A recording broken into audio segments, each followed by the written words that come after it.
हूँ पल्लवी। आप सभी का ग्राम सेवा न्यूज चैनल में तहे दिल से स्वागत करती हूँ। जगत ज्योती महात्मा बसवेश्वरांचा पुतळा पुनः स्थापित। कोंतम चौक परिसरातील महात्मा बसवेश्वर यांचा पुतळा दुरुस्ती करून सोमवारी सकाळी पुनः स्थापित करण्यात आला।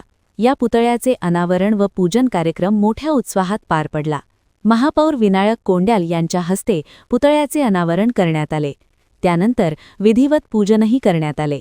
या प्रसंगी उपमहापौर डॉक्टर ज्ञानेश्वरी देवकर, स्थायी समिती सभापती रंजिता चाकोते, मनीष काळजे, महापालिका आयुक्त डॉक्टर सचिन ओंबासे, अतिरिक्त आयुक्त संदीप कारंजे, माजी नगरसेवक जगदीश पाटील, नगरसेवक अक्षय आजीखाने, नगर अभियंता सारिका अक्कुलवार, प्रकाश दिवांजी, आनंद मुस्तरे यांच्यासह अनेक मान्यवर व नागरिक मोठ्या संख्येने उपस्थित होते।